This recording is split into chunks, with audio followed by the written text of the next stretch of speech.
encontramos en esta oportunidad en nuestra redacción en Contrapunto con el doctor Gustavo Pagés. Él es doctor ginecobstetra, él es especialista en fertilidad y es director médico de Fertilab.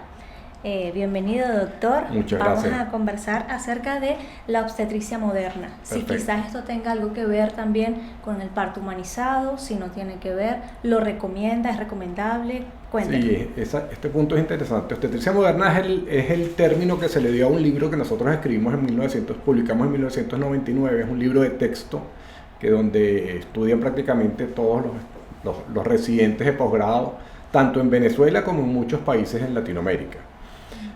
Pero hablando de parto humanizado, yo creo que la tendencia actual en el mundo es hacer eso. O sea, el parto siempre ha sido algo natural, venimos pariendo desde que somos humanidad.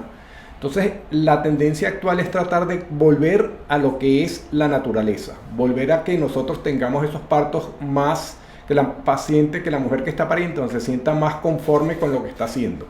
Por supuesto, no todas las mujeres son iguales para poder tener un parto humanizado. No todas las mujeres pueden parir. En general, hay mujeres que de repente, si el nené viene en posición transversa o si tiene 2 cesáreas anteriores, o sea, si tiene algunas indicaciones para hacerle una cesárea, pero inclusive esa cesárea pudiera ser más humanizada que las cesáreas habituales.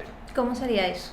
Básicamente, una de las formas cuando tú haces una cesárea, o vamos a hablar primero de un parto humanizado, es que esté ahí, por supuesto, el padre, porque consideramos que el padre forma parte de esta nueva familia que está creciendo. Pero no es nada más eso, tú tienes una tendencia a bajar un poco la luz, a tratar de recibir al bebé y que cuando recibir al bebé inmediatamente colocárselo a la madre en el pecho, y suceden cosas pero muy bonitas.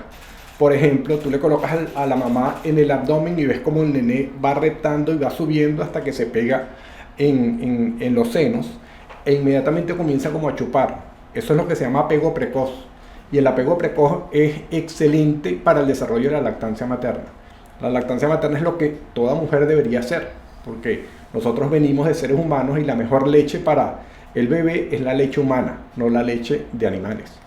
Entonces, ¿cuál sería el mejor método o el más recomendado por usted para las mujeres, entendiendo que no todas pueden parir o no todas se le puede practicar la cesárea? Claro, fíjate, esto va a depender, y eso se lo digo mucho a los pacientes, si tú quieres parto cesárea, si quieres parto en agua, si quieres parto vertical, eso va a depender de lo que quiera cada paciente.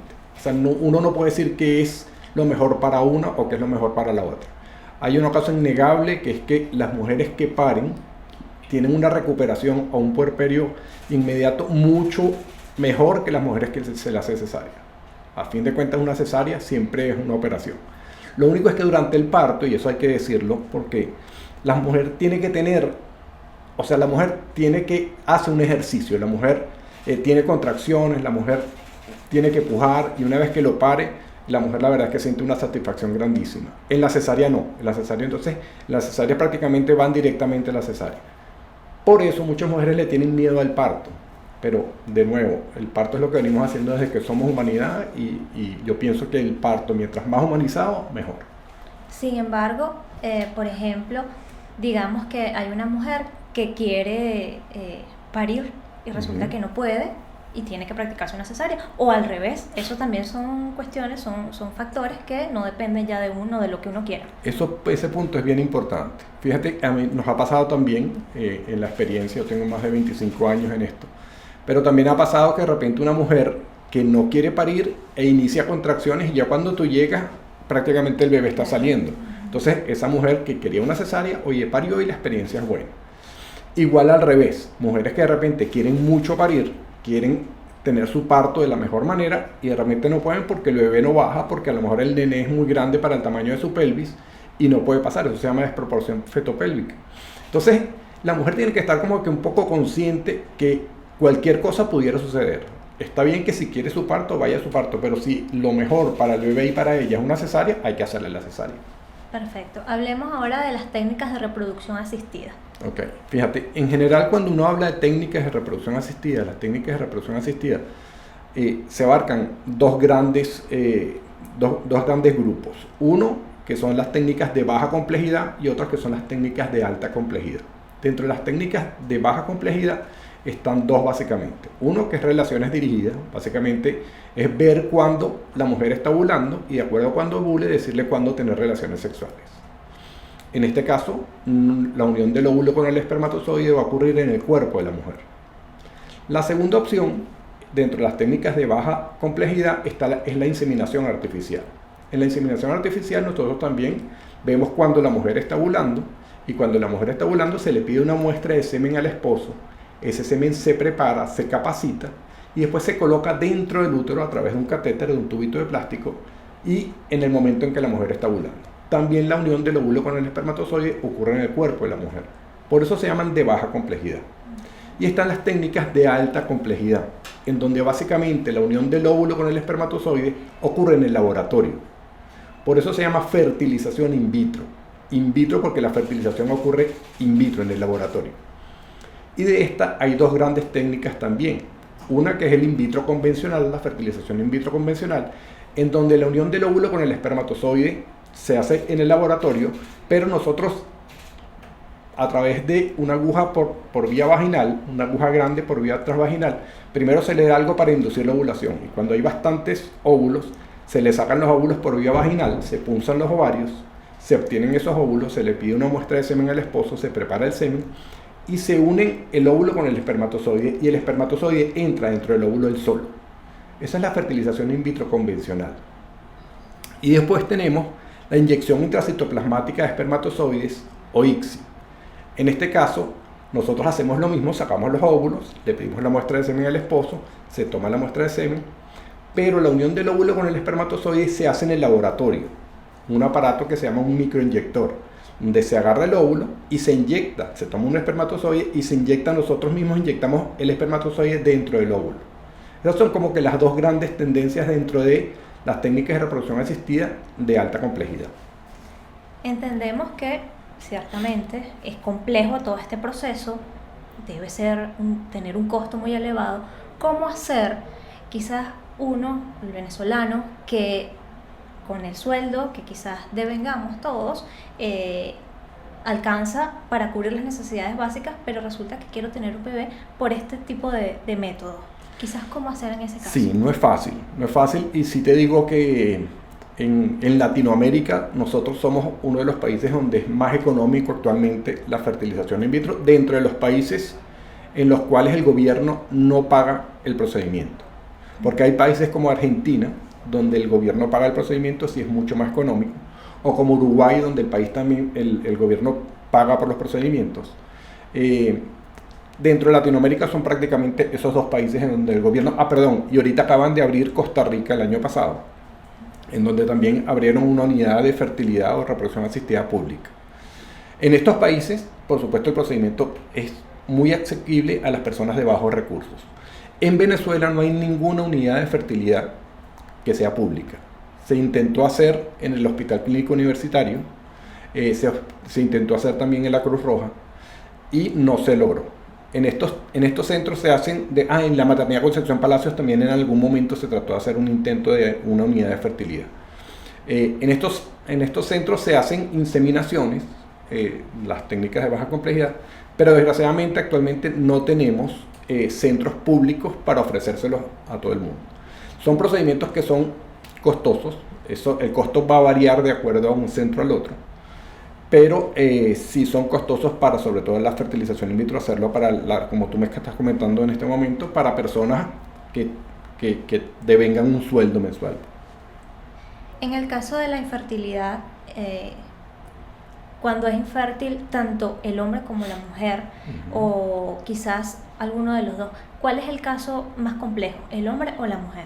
Esa es buena pregunta. Fíjate, en general, uno cuando habla de infertilidad, uno habla de infertilidad de la pareja. Ahora, tú puedes hablar factor masculino, factor femenino. En general es mitad y mitad. 50% es factor masculino, 50% es factor femenino. Mira, la complejidad va a variar porque cuando te llega una pareja que tiene más de un año buscando bebés sin lograr métodos anticonceptivos, sin uso de métodos anticonceptivos, y no ha salido embarazada, uno tiene que hacerle todos una serie de estudios. si después de hacer todos los estudios uno comprueba de repente que el hombre es el que tiene problemas porque produce muy pocos espermatozoides o produce espermatozoides pero no los eyacula, en ese caso tenemos que hacer un procedimiento de fertilización in vitro y en este caso está indicado hacer el ICSI. O si examinas a la mujer y la mujer de repente tiene las trompas obstruidas, entonces si tiene de repente disminución en la producción de óvulos, uno podría pensar en hacerle también una fertilización in vitro. Entonces, lo complejo va a depender de la causa por lo cual tanto el hombre como la mujer no logra embarazarse. Ok. ¿Hasta qué edad es recomendable que el hombre y la mujer busquen un bebé? También es una pregunta muy buena. Fíjate, en general, uno dice que todas las parejas pueden lograr el embarazo. Sin embargo, se ha establecido como fecha tope en las mujeres hasta los 50 años, que es la etapa normal cuando la mujer le viene a la menopausia. Uno diría, bueno, oye, una mujer de 46 años salió embarazada con sus propios óvulos. Muchas veces no. Muchas veces la mujer disminuye la capacidad fértil después de los 35. Esa disminución de la capacidad fértil aumenta después de los 40 y después de los 45 años lograr un bebé, inclusive por fertilización in vitro con sus propios óvulos, el chance de embarazo es muy pero muy bajo. Hablamos en menos de 2%. A veces inclusive nulo. Entonces en esos casos podemos utilizar una donación de óvulos, que consiste en que una mujer joven le dona los óvulos a esta otra que no produce buenos óvulos para lograr el embarazo. Ese procedimiento se hace en mujeres donde la receptora no tenga más de 50 años. Y básicamente es porque se sabe que después de esa edad, la capacidad de crianza de ese bebé no es igual que una mujer joven.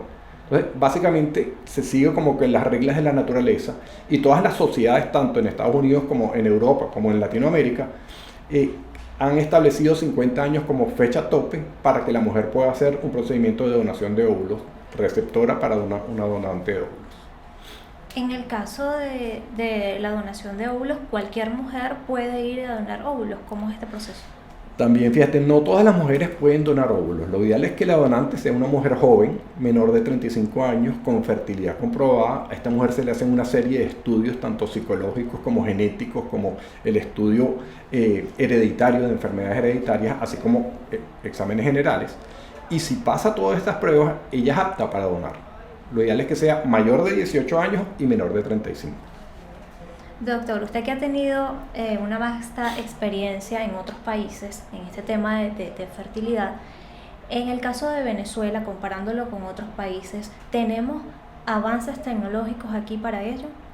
Sí los tenemos, o sea, inclusive a pesar de la situación de crisis que hemos vivido en los últimos años, yo diría que todavía en Venezuela contamos con los avances que pueden existir en cualquier parte del mundo, incluyendo Estados Unidos, incluyendo Europa. O sea, nosotros, gracias a Dios y gracias al esfuerzo de todos los que trabajamos en diferentes unidades de reproducción humana en Venezuela, se ha logrado que todavía nos mantengamos al mismo nivel que se mantenía hace 10 años, o sea, al mismo nivel de los países en donde se hace la mejor reproducción en el mundo.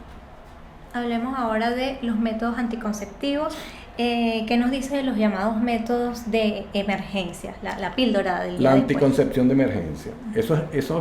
Ese punto, fíjate, la anticoncepción de emergencia salió al mercado básicamente con la píldora del día siguiente. Consisten en 2 pastillas, o depende de la presentación, que contienen nada más progesterona. Esto lo ideal es que si la pareja tiene relaciones hoy, se la tome antes de 72 horas después de la relación. O sea, si tienen hoy, tienen que pasar mañana, antes de los 3 días de haber tenido la relación, se toman 2 pastillas. Y básicamente lo que se hace es que se cambia un poquito el ambiente uterino, se disminuye la motilidad de las trompas y evita la unión del óvulo con el espermatozoide. Ese es un tipo de anticoncepción de emergencia. Hay otros tipos de anticoncepción de emergencia, como es la colocación de un dispositivo intrauterino. Este dispositivo se puede colocar hasta 5 días después de haber tenido la relación y evita también que se logre el embarazo. Hay quienes dicen que utilizar tanto este tipo de pastillas, la píldora del día después no te va a hacer ningún efecto. ¿Eso es un mito? ¿Eso es cierto? Sí, fíjate que como el nombre lo dice, se llama anticoncepción de emergencia. O sea, es para usarlo 1 o 2 veces, pero no como método de rutina. O sea, si tú utilizaste la anticoncepción de emergencia una vez es porque tuviste lo que nosotros podemos decir, tuviste un pelón. Ese no debe repetirse el mes siguiente. Entonces, lo ideal es que utilizaste la anticoncepción de emergencia, no saliste embarazada, oye, en el próximo mes busca algo que sea más efectivo y que no sea de emergencia. Ok. En el caso de la vasectomía, ¿lo podemos considerar un método anticonceptivo? Obviamente no de emergencia, pero pudiese ser considerado como un método anticonceptivo. Totalmente. De hecho, dentro de los métodos que llamamos métodos permanentes está la esterilización quirúrgica y la vasectomía. La esterilización quirúrgica es la ligadura de trompas en la mujer y la vasectomía es semejante a la ligadura de trompas en la mujer, pero se liga lo que es el conducto deferente. O sea, el hombre sigue produciendo espermatozoides, pero no los eyacula. Entonces sí es un método anticonceptivo. Se dicen que son permanentes y los clasifican como tal, aunque se puede hacer tanto la recanalización tubárica, que es eliminar esa unión esa esterilización quirúrgica en la mujer, y en el hombre se puede hacer la reversión de la vasectomía. Pero en general se consideran dos como métodos anticonceptivos permanentes. Esto ha sido visto quizás como un mito, ¿no? Por la sociedad, más que todo por los hombres y por el machismo, más que todo, digámoslo así. En el caso quizás de las cifras, ¿hay más hombres que mujeres o hay más mujeres que hombres que se practican este tipo de métodos? Sí, no, hay muchísimas más mujeres que hacen la esterilización quirúrgica, la ligadura de trompas, que hombres que se hacen la vasectomía. Eso también ha ido variando un poco a lo largo de los años y depende mucho de la educación que tenga la pareja.